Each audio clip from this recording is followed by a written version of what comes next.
ke acara yang selanjutnya, yaitu memasuki acara sambutan.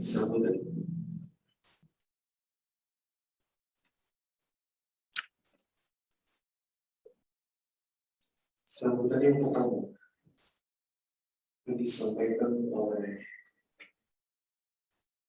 Saudari Cantik Dewi Lestari selaku Ketua Pelaksana pada acara pagi ini. Oleh bersangkutan untuk sambutan waktu yang tepat.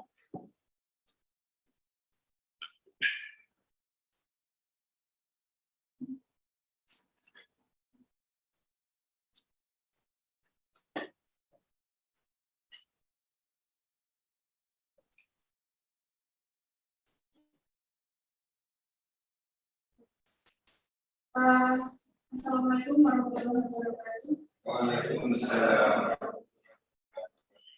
Yang terhormat Bapak Eko Riswanto STMJS selaku Ketua Sindikatan Jakarta. Yang kami hormati Bapak Muhammad Musyoka STMN selaku Wakil Ketua Bidang Akademik. Yang kami hormati Bapak Suparyanto STMN selaku Wakil Ketua Bidang Akademik. Bapak Wahyu Widodo Komenkom selaku Kepala Program Studi Informatika, Bapak Hendisel Santoso STM Komenkom selaku Kepala Program Studi Sistem Informasi, dan Ketua Badan Eksekutif Mahasiswa Al-Rahmah, Saudara Robiah Ahmad Husyairi, dan teman-teman yang lain. Puji syukur marilah kita panjatkan kehadirat Allah Subhanahu Wa Taala yang telah pada kita rahmat dan hidayahnya, serta kita dapat berkumpul dari pagi hari ini dengan sehat walafiat. Salawat serta salam semoga selalu tercurah kepada junjungan kita Nabi Agung Muhammad SAW. Di sini saya selaku ketua panitia mengucapkan selamat datang kepada teman-teman mahasiswa baru, dan juga terima kasih kepada para MC-nya diminta kepada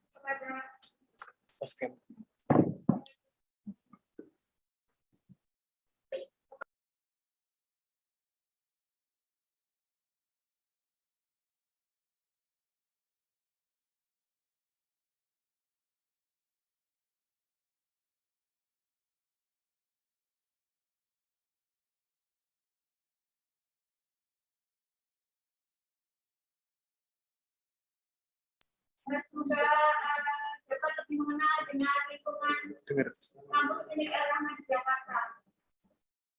Selanjutnya kami mohon maaf apabila banyak kekurangan dari kami dalam menyiapkan acara pada pagi hari ini. Sekian dari saya. Wassalamualaikum warahmatullahi wabarakatuh.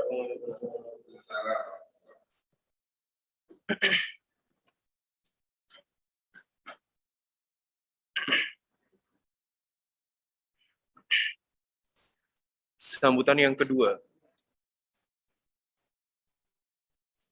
yang akan disampaikan oleh Saudara Robiah Ahmad Husyairi selaku Ketua BEM STIMIK Al-Rahmah Yogyakarta. Pada yang bersangkutan, persilakan waktu dan tempat.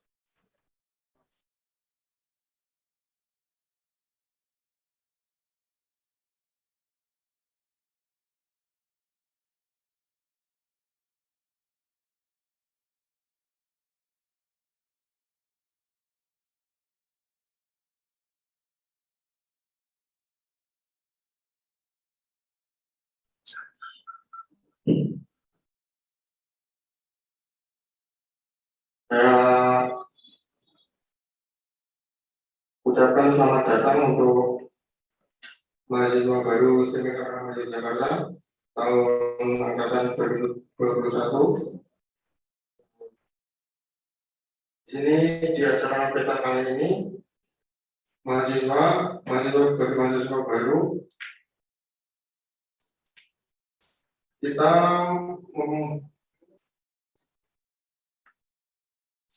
dari acara peta ini kita mengharapkan para mahasiswa baru dapat mengenal satu sama lain dan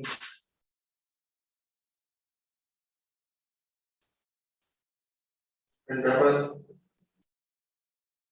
cara mengenal dari asal terus dari bisa berkomunikasi dengan teman satu sama lain, saling mengenal.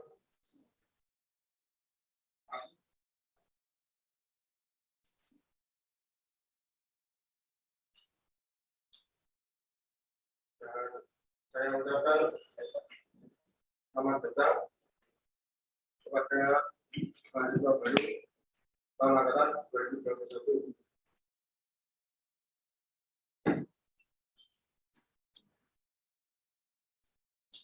Ya, kemudian itu dari saya. Kurang lebihnya mohon maaf. Wassalamualaikum warahmatullahi wabarakatuh.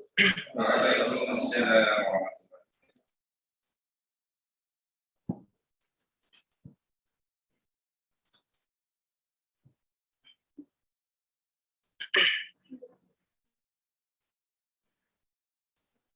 Untuk sambutan selanjutnya, sambutan yang akan disampaikan langsung oleh Bapak Eko Riswanto, SDMCS, selaku Ketua STIMIK El-Rahma Yogyakarta. Pada beliau, kami persilakan waktu dan tempat.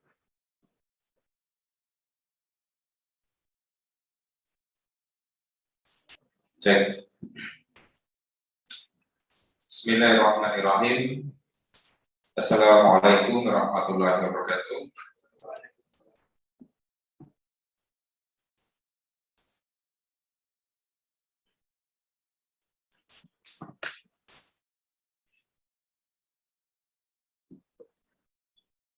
Sebentar, saya tak sambil ngecek yang online. Bisa mendengar suara dengan jelas tidak?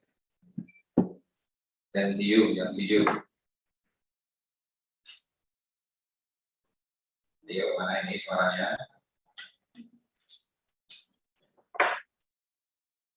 Di-unmute dulu ya, kalau mau ngomong. Oke, ya. Jelas ya? Saya khawatir nanti nggak jelas yang online, nggak bisa mengikuti dengan baik. Kalian di ruangan ini bisa mendengar dengan jelas? Lanjut ya. Baik. Alhamdulillahirrahmanirrahim. Wassalatu wassalamu ala asyrofil anbiya'i wal mursalin. Sayyidina wa maulana Muhammadin wa ala alihi washabihi ajmain. Alhamdulillah, disyukur kita panjatkan kehadiran Allah Subhanahu wa taala. Pada kesempatan pagi hari ini kita masih diberikan kenikmatan, kesehatan, nikmat iman, sehingga bisa sama-sama berkumpul, baik yang di kampus maupun yang di Zoom, tidak kurang suasana. Insya Allah semuanya sehat. Tidak lupa salawat dan salam selalu kita aturkan ke junjungan kita Nabi Muhammad SAW. Insya Allah kita masuk umatnya yang mendapatkan syafaatnya di yaumul qiyamah nanti. Yang saya hormati Bapak Momon Zakar selaku Wakil Ketua Bidang Akademik. Yang saya hormati Bapak Sukaryanto, Wakil Ketua Bidang Akademik. Yang saya hormati teman-teman dari BEM dan juga teman-teman dari Panitia PETA 2021. PETA itu pesona ta'aruf. Ta'aruf itu pesona. Nah, kita akan berkenalan, kita akan mengetahui perkenalannya dengan apa? Dengan kampus El-Rahma. Mengenal bagaimana di akademik, mengenal bagaimana nanti kakak-kakak Anda yang sudah kuliah lebih dahulu, organisasi kemahasiswaan, dan lain-lain. Ini tujuan ta'arufnya seperti itu. Ta'aruf dengan kampusnya, dengan ta'aruf antara putra dan putri. Ya, boleh nanti kenal, tapi ta'arufnya kenal apa.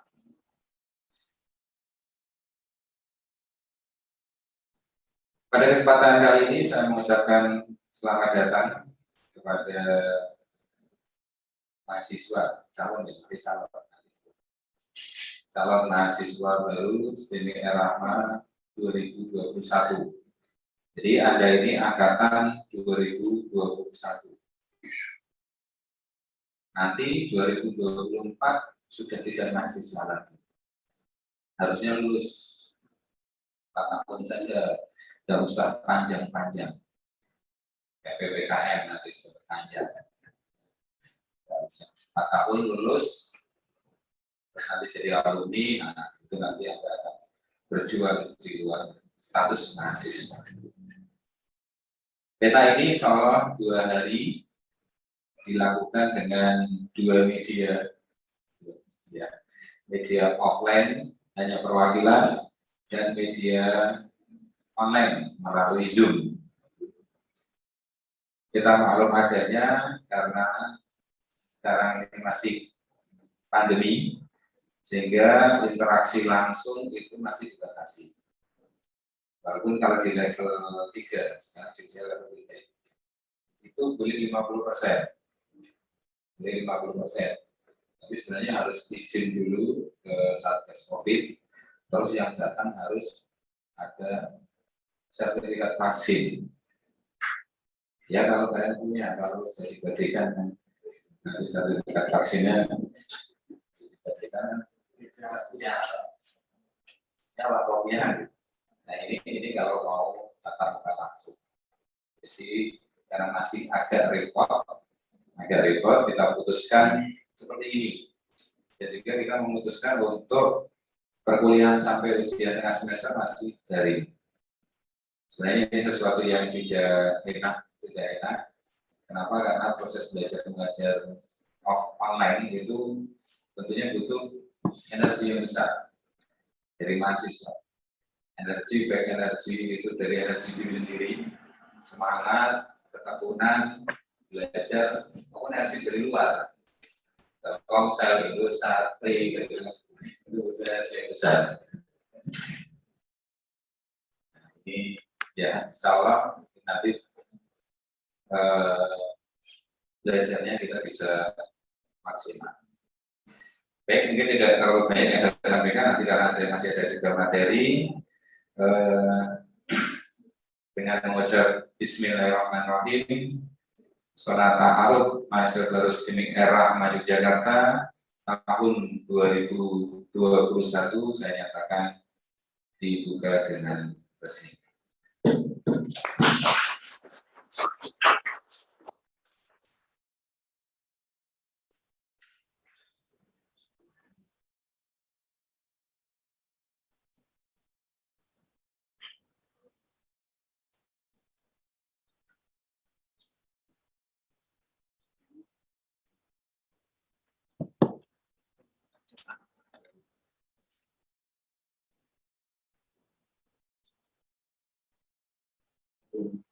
Untuk acara yang selanjutnya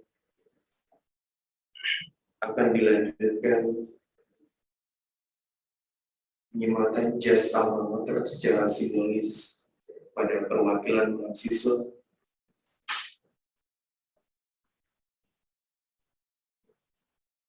yang akan dipimpin oleh Bapak Eko Riswanto selaku Ketua STIMIK Rahma Yogyakarta.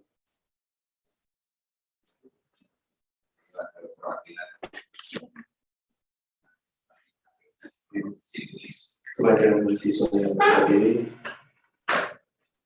silakan.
Untuk acara inti yang selanjutnya, penyampaian visi dan misi STIMIK Al-Rahmah Jakarta yang akan disampaikan langsung oleh Bapak Ibu. Pada beliau bersilakan untuk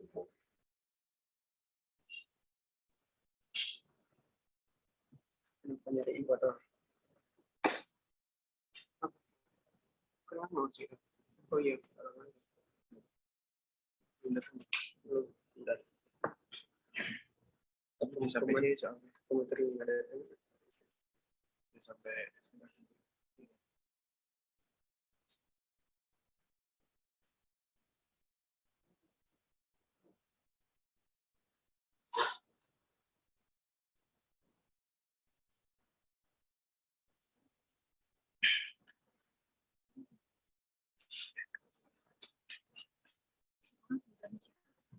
Sampai sini soalnya. Sampai sini sih sekarang. Sini Pak.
Baik, terima kasih.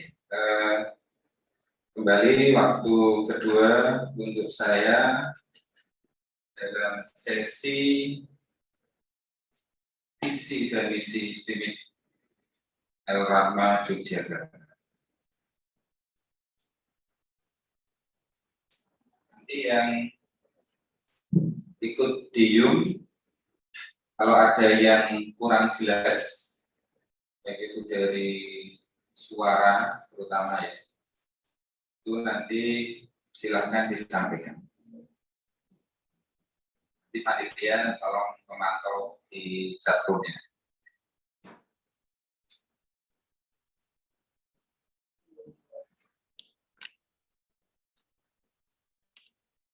Baik, itu nama saya Eko Riswanto. Ini nomor HP saya. Kalau yang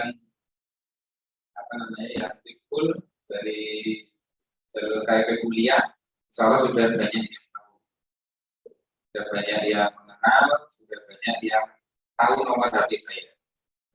Itu nomor HP saya, silakan boleh dicatat, nanti boleh komunikasi dengan saya kalau ada hal yang memang perlu disampaikan. Jadi insya Allah saya menghadapi yang WA untuk komunikasi dengan mahasiswa apapun itu saya tanggapi, walaupun kadang-kadang agak slow respon, terutama kalau pas hari libur. Jadi kalau saya di rumah itu jarang buka HP kalau di rumah. Kalau tidak di rumah ya tidak buka juga. Ya, memang agak jarang. Tapi kalau online-nya di laptop, jadi kalau lihat nanti ketahuan. Saya asli Jogja, jadi tidak kemana-mana. Tidak tahu ini namanya jago kandang atau kandang jago. Jadi jago-jago ini kandang jago. Ya jago kandang ini mulai menaik kemana-mana. Ini mungkin perkenalan singkat, nanti kita lanjutkan ketika kita belajar di kuliah.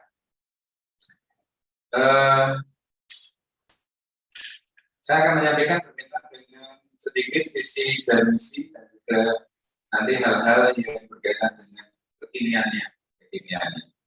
Kekinian itu kondisi saat ini.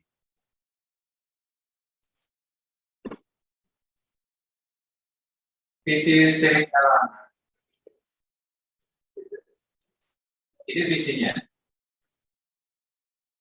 Jadi menjadi perguruan tinggi yang unggul mandiri Qurani internasional pada tahun 2025. 2025 itu pas kalian lulus. Sekarang unggul dia. Jadi ini suatu proses untuk menuju ke sini. Suatu proses tahapannya. Unggul itu apa sih? Itu indikatornya banyak. Indikatornya banyak. Dari input, proses, output. Inputnya sudah dengan ini inputnya mahasiswa. Prosesnya nanti ada proses perkuliahan. Bagaimana perkuliahan itu bisa berjalan bagus, bisa berjalan baik. Dari mana? Dari dosennya, dari mahasiswanya, dari proses pelayanannya, dari fasilitasnya. Outputnya ketika nanti kalian lulus, bekerjanya apa? Sesuai bidang atau tidak? Atau berwirausaha? Nah, ini output lulusan. Dan sekarang dalam perkembangannya, dalam proses-proses akreditasi itu, basisnya outcome. Outcome itu adalah outputnya yang jadi apa? Jadi apa itu maksudnya bekerja. Kalau bekerja itu sesuai bidang atau tidak. Kalau sesuai bidang itu dikatakan bahwa outcome-nya bagus. Misalkan kalau di informatika ya bekerja sebagai programmer atau sebagai analis sistem atau sebagai desainer desain dengan untuk pengembangan teknologi informasi. Atau kalian berwirausaha, wirausahanya bidang apa? Apakah bidang teknologi atau bidang jasa atau bidang konstruksi apa? Apa boleh lulusan berwirausaha boleh? Bahkan sekarang itu perguruan tinggi dikatakan bagus kalau lulusannya 20% itu adalah swasta. Wah, swasta mati. Kenapa? Ya karena dari dikti dari pemerintah sendiri sekarang itu kan menggalakkan wirausaha mahasiswa. Jadi walaupun wirausahanya di luar bidangnya itu tidak apa-apa, itu bagus. Misalkan piara ayam itu kan di luar bidang. Bagaimana nanti bisa mendukung belajar Anda di teknologi itu bisa mendukung untuk berwirausaha piara ayam. Nanti pakai sensor itu, di sensor ayamnya. Ya ayam itu kita keluar itu agak sakit, nah nanti alatnya sakit kenapa? Mukanya pucat ayam ini.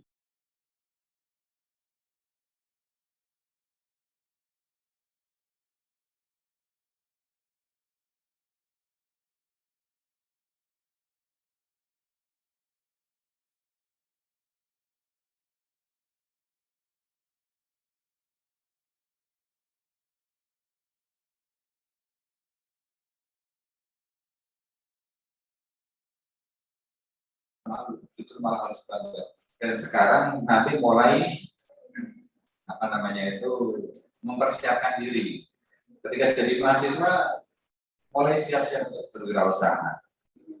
Nah, ini kalian dihubungi Mbak Ema. Mbak Ema itu kemarin menang hibah wirausaha. Menang hibah wirausaha sama Mbak Eva ya. Didanai. Lumayan, paling tidak itu adalah untuk stimulan pengembangan dan yang penting juga untuk tertib administrasi karena ada laporan. Itu suatu latihan. Nah, nanti kalau sudah lulus dikembangkan lagi. Sebelum belum lulus sudah dikembangkan. Nanti kalau ada punya usaha mulai sekarang ditertibkan administrasinya. Nanti tahun 2022 mengajukan proposal dana wirausaha. Kalau yang dari Dikti ada sampai 20 juta, lumayan. Suatu stimulus yang luar biasa. Paling tidak kita belajar untuk tertib. Nah, biasanya kan kalau wirausaha itu, kalau skala pribadi ini nggak tertib administrasinya. Jadi kita nggak tahu masuknya berapa, keluarnya berapa. Ya, artinya kan jalan terus gitu, jalan dan iso makan, iso jajan gitu. Mohon maaf nanti ini karena saya campuran bahasa Jawa yang tidak mengerti sambil buka Google ya, kita sendiri. Ini visinya. Kemudian misinya menyelenggarakan tridharma. Jadi dalam proses pendidikan tinggi ada istilah tridharma. Tridharma itu pendidikan, penelitian, dan pengabdian. Pendidikan itu ya proses perkuliahan. Penelitian itu riset-riset, penelitian, karya-karya yang dihasilkan oleh dosen maupun mahasiswa atau kombinasi gabungan dosen dan mahasiswa. Penelitian, pengabdian itu ke masyarakat. Jadi pengabdian itu peran serta perguruan tinggi, baik dosen maupun mahasiswa, untuk berperan di masyarakat. Bisa sesuai bidang atau tidak. Misalkan yang lebih baik sesuai bidang. Misalkan kalau Rahma itu kan dalam teknologi, mungkin bermitra dengan sebuah tempat untuk pengembangan IT-nya. Bermitra dengan sebuah tempat untuk pelatihan. Ini sesuai bidang. Walaupun tidak sesuai bidang juga boleh. Tidak boleh. Tapi akan lebih bagus kalau ada muatan yang sesuai bidangnya. Kita ambil dari sisi marketingnya, kita buatkan website, kita kasih pelatihan pemasaran online. Nah, ini adalah contoh pengabdian. Kalau kakak-kakak dari kemarin pengabdiannya sudah KKL, kuliah kerja lapangan, itu mata kuliah yang masuk dalam mata kuliah yang prosesnya di luar kampus. Anda bisa ke sekolahan, ke perusahaan, ke instansi, ya di situ membuat program kerja. Ini adalah salah satu wujud pengabdian. Kemudian menyiapkan lulusan yang kompeten, mandiri, berani mengembangkan potensi diri, kreatif dan bertanggung jawab. Pak, apa ada orang yang nggak berani mengembangkan potensi diri? Kira-kira ada nggak? Orang yang minder, malas. Itu adalah orang yang tidak mau berpikir untuk mengembangkan potensi diri. Allah itu ngasih modal, yang sama semuanya. Kecuali yang berkebutuhan khusus. Kita punya tangan, 2 mata, 2 kuping, hidung, telinga, dan sebagainya itu kan sama. Modelnya dari Allah. Modelnya sama, tapi potensinya kadang-kadang berbeda. Dan memang harus berbeda. Tetapi punya keunggulan masing-masing. Punya karakter masing-masing. Saya ini fashionnya misalnya di jualan. Kalau nego pinter, saya di keilmuan. Saya kalau belajar baru itu cepat. Tidak apa-apa, monggo silakan itu dikembangkan. Jangan takut mengembangkan potensi. Justru sekarang orang yang berpotensi mempunyai ide baru itu kan juaranya. Saya yakin Anda bisa melihat di luar itu banyak sekali hal-hal baru yang kalau kita anggap mungkin pertamanya tidak terpikirkan, tapi ketika itu muncul, kok bisa laku, dijual, bisa viral gitu.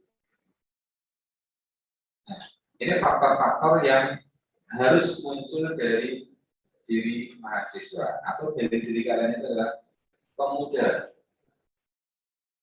Pemuda harapan pemudi. Ini yang berharap ini. Jangan patahkan harapan pemudi. Kreatif dan bertanggung jawab. Sebenarnya kalau tanpa dijelaskan itu saya yakin Anda kalian sudah bisa mengambilnya. Jadi kadang-kadang kita terbelenggu oleh egoisme pribadi. Saya jelaskan.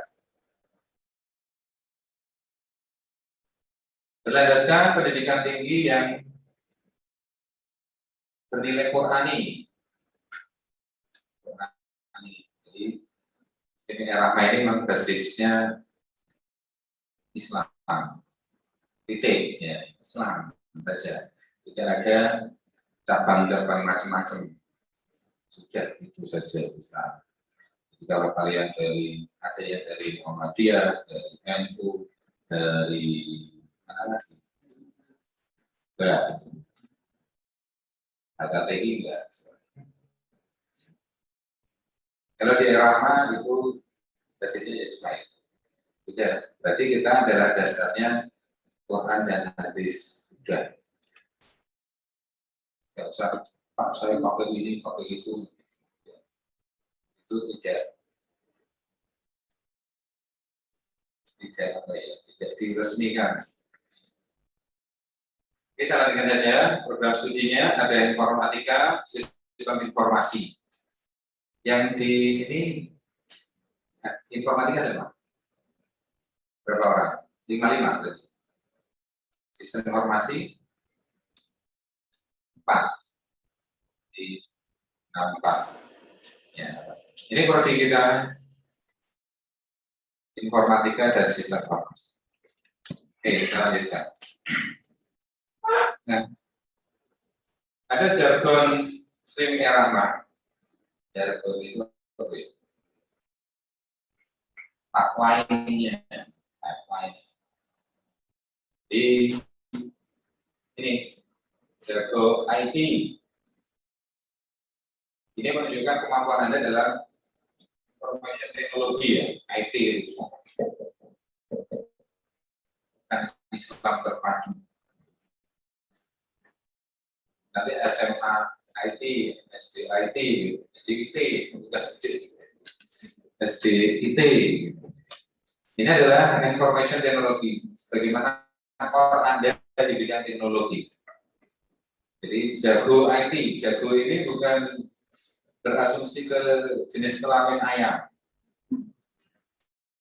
Ini ke kemampuan internal.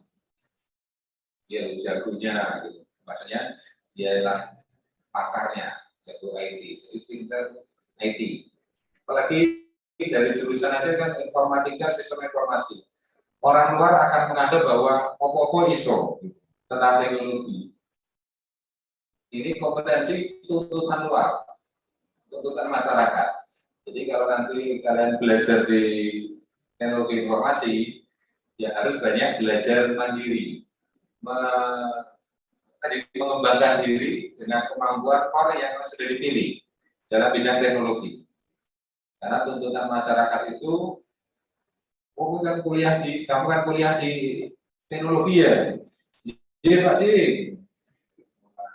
tolong ini komputer itu beneri besar. Padahal kita nggak belajar hardware-nya. Jadi saya ya belajar di situ, tapi saya nggak semuanya bisa. Orang iso, saya kan juga ikut sunatullah. Manusia itu ada kelemahannya.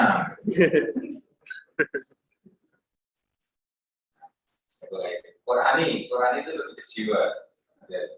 Lulus jadi jutawan, jadi jutawan itu jiwa kewirausahaannya, kewirausahaannya. Jadi kalau lulus itu ya sudah harus bisa menciptakan peluang kerja, menciptakan bisnis wirausaha.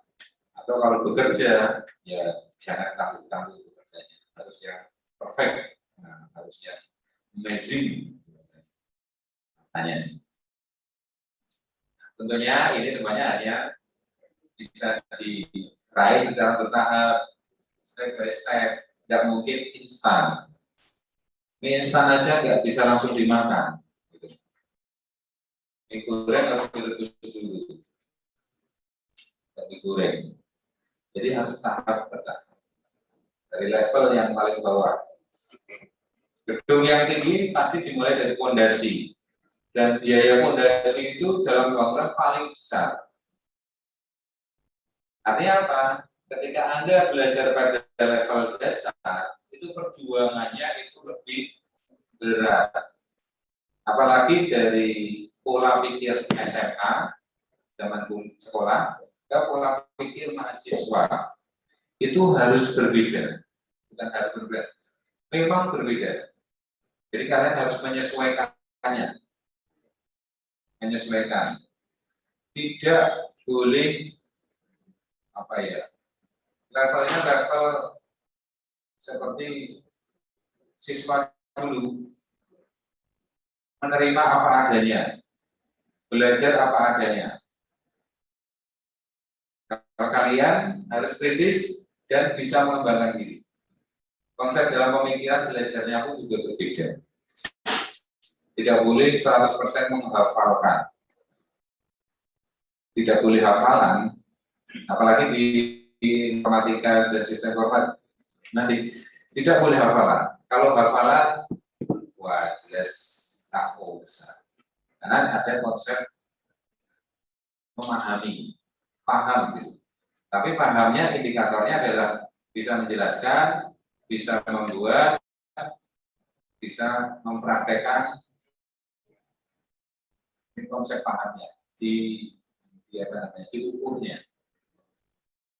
Nah, ini nanti di perkuliahan kita belajar pelan-pelan. Karena ini sebenarnya mudah, cuman kadang-kadang pola belajar itu ketika belum klik itu belum ketemu polanya itu masih agak sulit.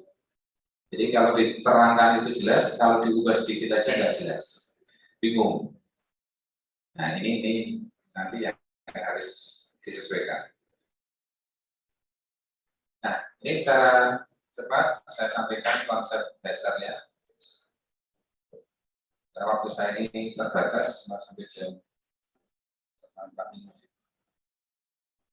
Masih sekitar 30 menit. Jago IT.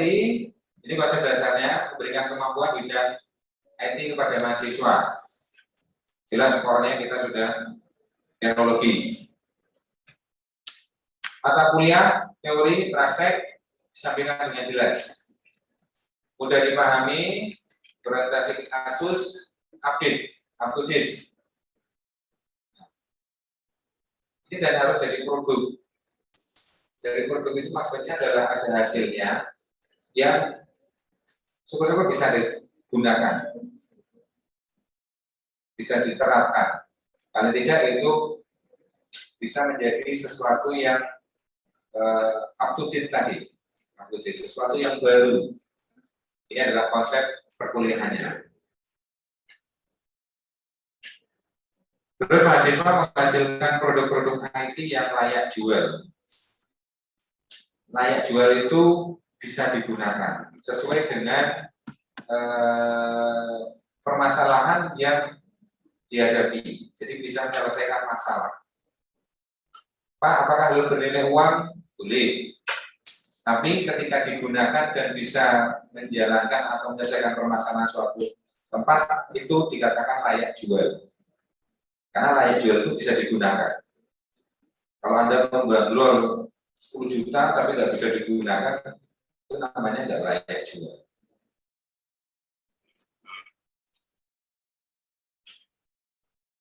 Memperluas pengetahuan dengan ekstrakurikuler. Nah, ekstrakurikulernya kemampuan tambahan nanti yang akan didapatkan yang tidak didapatkan di kuliah. Ini bisa dapat dari kampus, bisa juga dari HMP, atau dari BEM, atau mungkin dari pelatihan-pelatihan yang ada. Atau juga dari belajar mandiri. Tetapi ada progres yang harus dicapai. Ini kata-kata bijak aja. Hidup adalah proses belajar dan berjuang tanpa batas. Ya, jadi kan belajar tanpa batasnya itu sekarang adalah tidak dibatasi ruang dan waktu. Kapanpun, dimanapun, kita harus manfaatkan untuk belajar. Manfaatkan untuk kemaslahatan kita. Syukur-syukur manfaatkan untuk kemaslahatan orang lain di sekitar. Karena kalau kita pikir aja kan bisa sambil jalan. Tapi sadar ya. Sadar itu pikir itu memang kita kendalikan. Bukan kepikiran. Nah, kepikiran itu kan nggak bisa dikendalikan. Tapi kita bisa pikir sesuatu. Nanti misalkan kalau kalian mau kuliah, mau kuliah, kalau misalnya sudah bisa offline sambil di perjalanan pikir. Kemarin materinya sudah dijelaskan sampai sini. Apa yang belum saya tahu, ini saya belum tahu, saya tanyakan. Jadi jangan blank. Artinya bahwa itu kita lakukan di manapun dan kapanpun tidak akan mengganggu siapa saja. Karena saya mungkin sambil mikir juga boleh. Saya sambil mikir juga. Tapi tentunya yang bagus.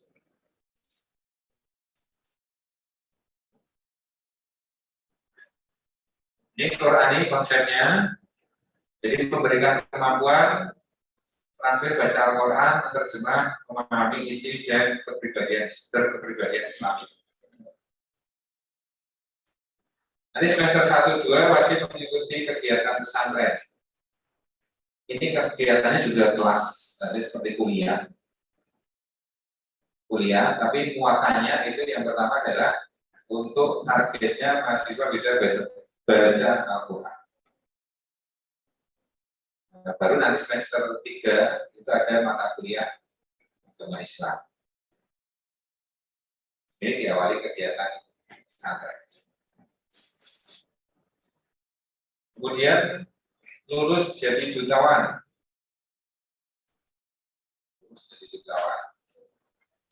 Konsepnya memiliki jiwa wirausaha unggul atas kekuatan diri sendiri dan tidak bergantung orang lain. Tidak bergantung orang lain, ini yang penting. Artinya apa? Saya itu harus punya kemampuan supaya saya itu bisa menciptakan sesuatu yang itu bermanfaat, menghasilkan sesuatu. Pak, apa bernilai uang? Ya terus jutawan kok. Jutawan itu nilainya uang. Pak, miliarder boleh enggak? Boleh. Saya jutawan, tapi dari miliarder loh. Berarti bangkrut. Kenapa kita harus jutawan? Apakah ini orang Islam dituntut materialistis? Bukan materialistis. Tapi orang Islam yang punya kekuatan dalam bentuk kekuatan finansial. Kalau kuat finansialnya bebas, mau bantu masjid, mau bantu orang, mau bantu buat jalan, mau bantu kampung, nggak mikir-mikir lagi. Nah inilah yang diharapkan. Jadi orang Islam dia pintar dan berduit, pintar dan berduit. Tapi nanti tujuannya bukan terus pelit. Ya, masjid dibangun, ya itu aja gitu. Anggurannya setengah M gitu. Nah, setengahnya lah. Ini tujuannya bukan materialistis. Dan orang Islam harus kuat dari sisi finansial, tidak boleh.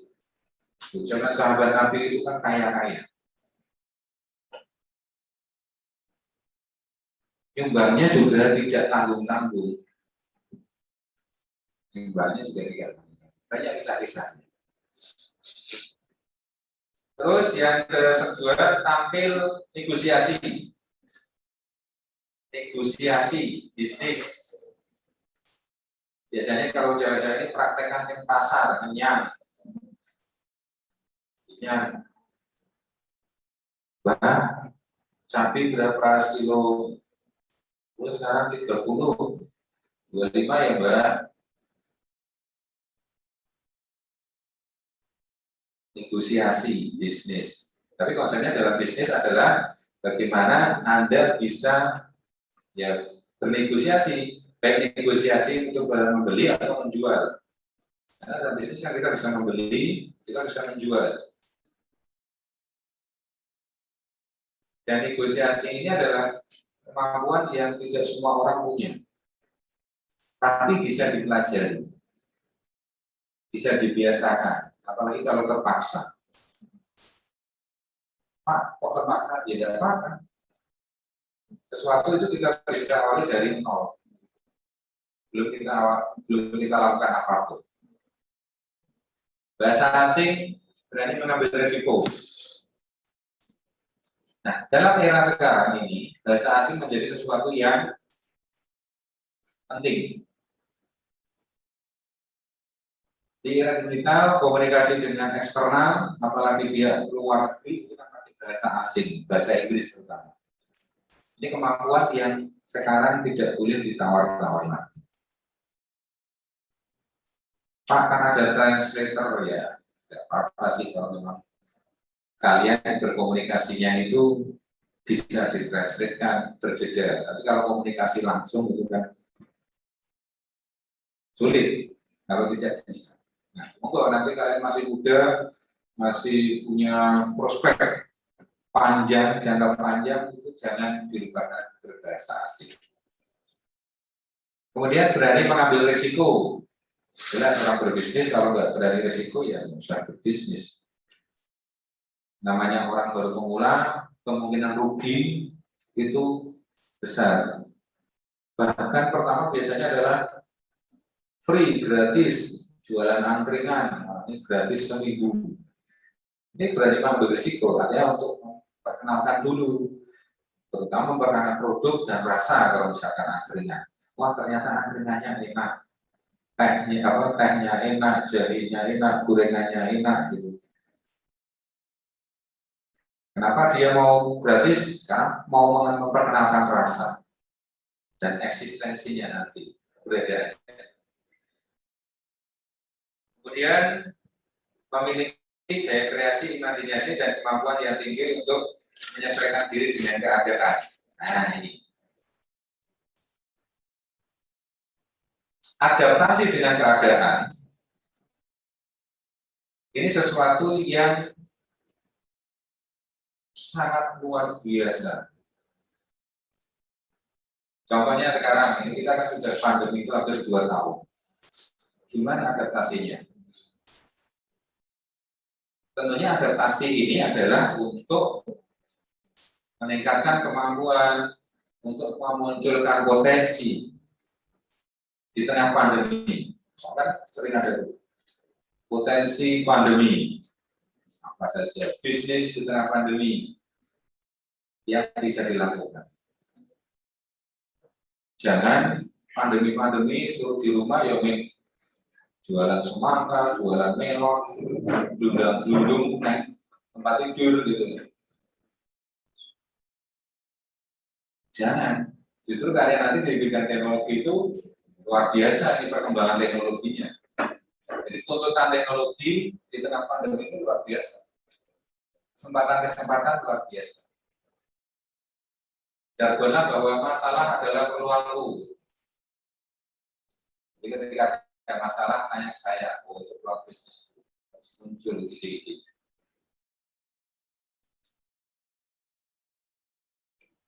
Ini mengatasi kesulitan yang dihadapi. Jadi punya semangat, kemampuan mengatasi kesulitan. Jadi kesulitan itu bukan halangan, tapi tantangan. Bukan rintangan, tapi peluang. Bagaimana membuat itu ada dalam diri, jiwa kita. Jiwa utama, jiwa wirausaha. Ini yang harus didukung. Jadi sekarang ini di zaman milenial tidak usah punya cita-cita jadi pegawai, tidak usah cita-cita jadi PNS, pegawai swasta. Cita-cita dari penguasa dunia. Sehingga nanti kalian menguasai dengan apa? Dengan produk, dengan konten, dengan jasa. Kan sekarang udah orang berkomunikasi. Kalau zaman dulu, kalau orang mau jualan, cari tempat yang strategis, ramai, pinggir jalan, parkirnya luas, mudah dilihat. Dulu, investasinya besar. Sekarang tidak perlu. Bahkan yang rame-rame itu di pinggir sawah, di pinggir gunung. Gitu. Yang bagus cuma 5 meter di situ, lainnya itu tidak bagus. Foto aja, foto kan sebatas capture kamera. Wah, bagus. Dan sampingnya tidak tahu seperti apa. Itu biasa saja. Jadi kan ya view-nya. Sekarang orang melihat view. View itu sebatas pandangan saja, pandangan mata atau pandangan kamera gitu. Ini peluang. Sawah dikasih tempat duduk ramai, pinggir jurang kasih ayunan, kasih apa ramai gitu. Ada dulu sampai yang mau pinggir jurang gitu. Sekarang foto-foto tidak banyak sekedar peluang. Ya. Bisa kita ambil baik secara individu maupun kelompok. Monggo nanti itu jiwa gerak saya.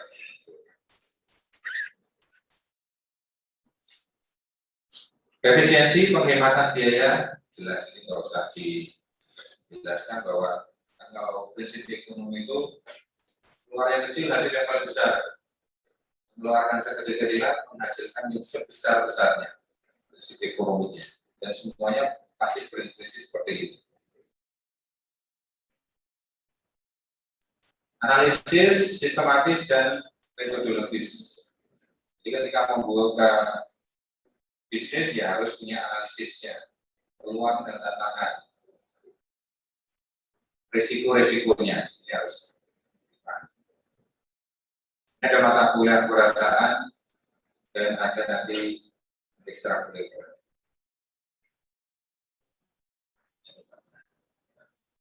Jadi kurang kemampuan bukan alasan untuk keberhasilan. Kesungguhan dan semangat adalah modal keberhasilan. Sungguh dan semangat. Nah itu saja. Dan tidak perlu beli. Sungguhan dan semangat tidak perlu beli.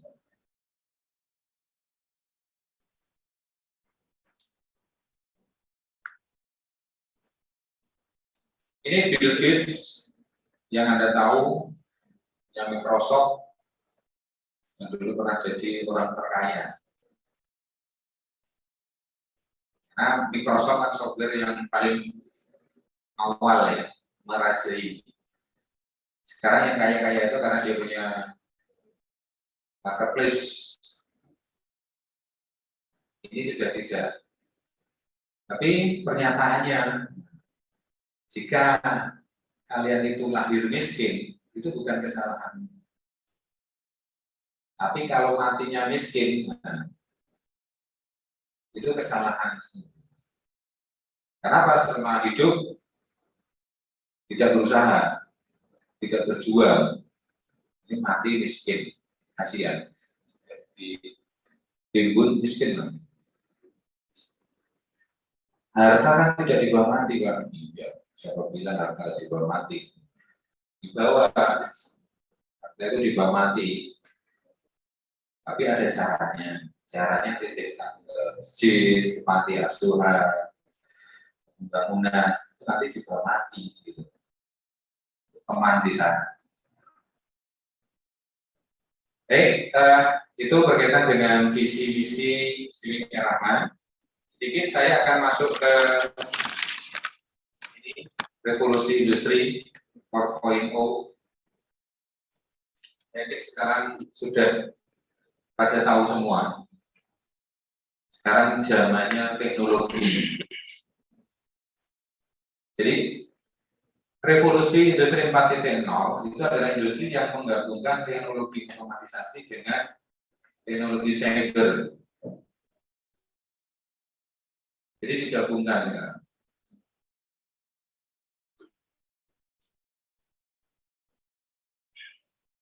Kalau di Jepang sudah 5.0, tapi kita baru mau 4.0, bukan baru mau ya sudah. Ya, jadi tren ini. Otomatisasi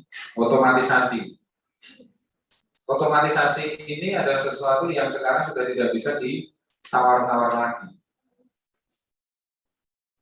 Kecepatan, ketepatan, itu sesuatu yang sudah menjadi kebutuhan. Sekarang di zaman pandemi, kalau dulu kita ke suatu tempat ada parkir, di situ ada petugasnya. Karena pandemi tidak boleh bersentuhan. Nah, terus sekarang dulu pencet tombol, keluar. Nah, sekarang sampai nyentuh, dada. Itu revolusi industri.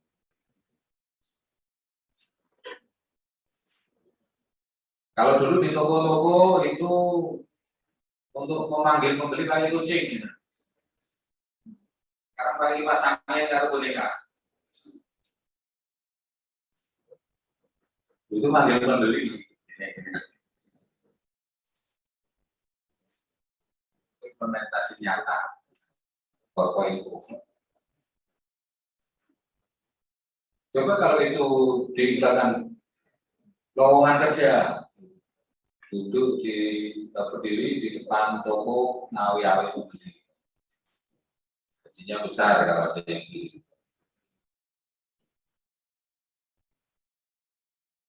Termasuk cyber, fisik, IoT, komputasi awan, dan komputasi kognitif. Sekarang sesuatu semuanya itu seperti cloud di awan. Ngomongnya di awan ya. Dan itu ya di servernya diakses secara internet. Sekarang sesuatu yang banyak di-share. Dalam konsep nyatanya misalkan, contohnya perbankan. Kalau dulu harus datang ke bank, minimal ATM. Sekarang dengan aplikasi Anda sudah bisa manage sendiri. Mau transfer, mau bayar, itu bisa lewat aplikasi.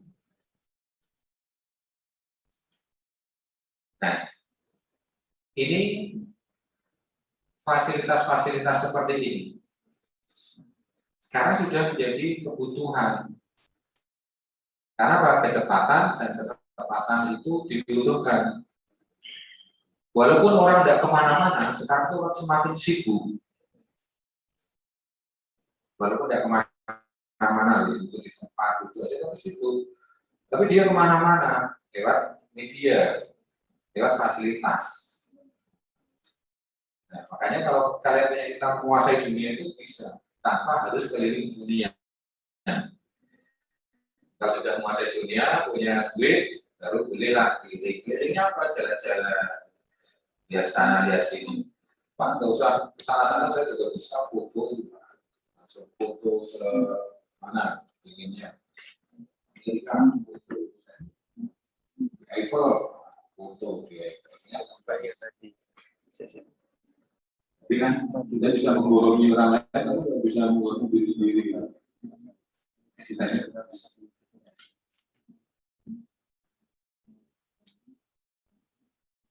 nah ini era ini sering disebut sebagai era disrupsi. Jadi aktivitasnya itu digeser dari dunia nyata ke dunia maya. Tapi memang nyata loh walaupun maya. Artinya kalau misalkan salah teratur ya kita kehilangan keterangan gitu. Walaupun kita cuma teknikal tapi selanjutnya uang.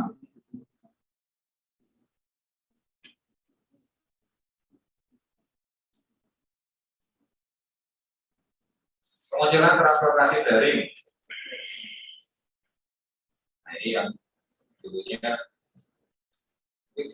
kalian belum begitu merasakan kalau dulu itu jadi tukang ojek itu malu, profesi yang memalukan. Benar. Kalau kalian merasakan itu tukang ojek itu malu. Sekarang terus malu lagi.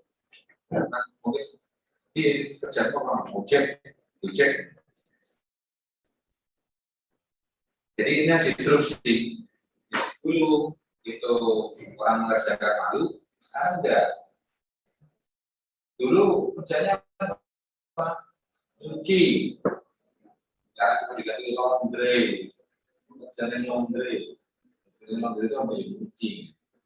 Yang dulu malu, sekarang sudah ada tren. Karena juga tren perkembangan. Orang semakin malas nyuci.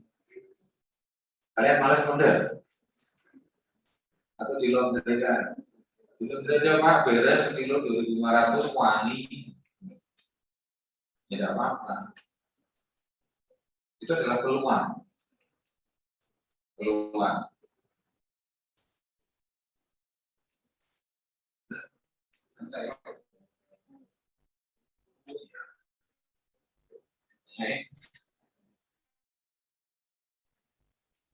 Ya, agak seperti ini saja.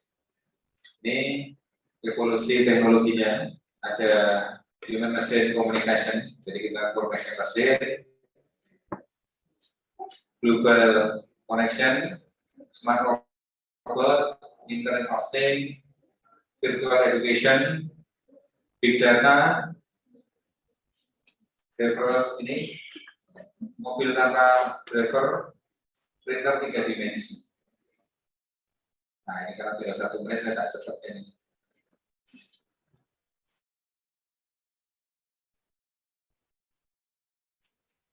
Ini hal-hal penting dalam era disrupsi, harus hemat biaya, lebih baik hasilnya, pasar baru, itu sesuatu yang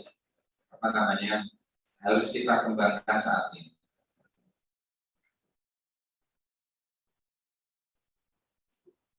Nah, sekarang tepatkah pilihanku? Kalian ada di sini. Yang saya semalam browsing. Prodi favorit 2021 teknologi informasi. Desain game. Ini teknik informatika. Ini langsung dari Google. Kalau ini dari kompas.com. 10 prodi saintek SNMPTN 2021 informatika. Profesi dengan gaji tinggi. Ini informatika. Ini sama. Profesi dicari 2025. Nah, kalian lulus 2025 tak cari ini. Programmer ada. Paling dicari. Nah, sekarang tinggal kalian mau jadi korban atau penguasa zaman. 1 jam cuma buka Instagram, like. Sering tidak? Cuma penyet. Anakku tuh sering ngopo gitu, penyet gitu loh. Kerjaan naik turun, bagus dilihat. enggak dilewati banyak saya. Atau buka WA, nggak ada WA, naik turun. Atau di kalian seharian, itu kalian senang tapi saja di foto. Atau YouTube, coba kalian pikir, sekarang YouTube yang besar itu Rans, apakah Raffi Ahmad itu bukan nonton YouTube? Tidak pernah. Tapi dia suka produksi terus. Kalian tidak nonton itu bebannya. Dia dapat iklan, dapat endorse, dapat duit. Kita karena kuota. Padahal dia mau jalan-jalan, senang. Itu karena imajinasi kita, kalau aku jadi seperti itu. Padahal kalau seperti itu bukan tontonannya, bukan itu. Tapi buatannya itu. Profesi saya ini YouTuber. Buzzer. Profesi saya. Aku masa contoh tidak belajar itu. Sekarang ada konsep Merdeka Belajar. Anda boleh di semester 5. Oh ya Pak, mau mana aja ya?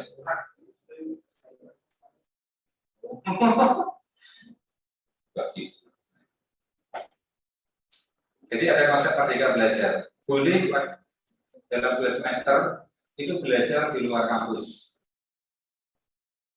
Dengan setara 40 SKS. Semesternya 12 SKS. Itu boleh wujudnya, kegiatannya. Ini, pertukaran pelajar. Jadi, 2 perguruan tinggi bekerja sama, mahasiswa sini belajar ke sana, karena ke sini. Magang, praktek kerja, asisten dosen, penelitian, riset, proyek kemanusiaan, wirausaha, usaha mandiri, proyek independen, buat proyek sendiri, mengerjakan proyek orang lain, kakak membangun desa, ini bisa diwujudkan. Ini ada yang jalan, satu mahasiswa yang mengikuti decoding. Decoding sudah bekerja sama dengan Kemdikbud dalam Merdeka Belajar. Dan itu diakui minimal 18 SKS. Karena diakui 20. Jadi, istilahnya kalian belajar di decoding, nanti kita konversikan dengan mata kuliah di Rahma. Kalian tidak perlu kuliah di Rahma, tapi tetap KRS di Rahma. Nanti nilainya diambil dari nilai hasil ibaratnya gambarannya kuliah di decoding. Contoh Merdeka Belajar seperti itu. Atau kalian nanti masyarakat buat perusahaan, tentunya kan nanti ada hitung-hitungan konversi mata kuliahnya apa, ada dosen pembimbingnya, ketika berhasil itu langsung nilainya bisa di sini. Ini sebelum terakhir yang meningkatkan daya tahan tubuh itu bersyukur dengan bersyukur dengan istiadat suka memaafkan. Kalau memaafkan itu plong rasanya, nggak usah sedekah, terapi senyum dan kelawa, senang tersenyum. Tapi cari partner, jangan sendiri. Guyonan, nyanyi, meditasi, jadi kalau mau ya, olahraga, menyenangi pekerjaan. Pekerjaan kalian apa sekarang? Kuliah, senangi belajarnya. Passionnya saya di belajar sekarang. Tapi berpikir yang lain. Mikir tahajud ngaji, keagamaan dan sweetness, membahagiakan orang lain, dimulai dari keluarga, orang tua, saudara, dan lingkungan. Oke, mungkin itu. Jadi saya kelewatan tadi saya nengok api, ternyata ya nengok jam, jadi kelewatan sampai jam. Terima kasih, mohon maaf jika ada yang tidak berkenan. Assalamualaikum warahmatullahi wabarakatuh.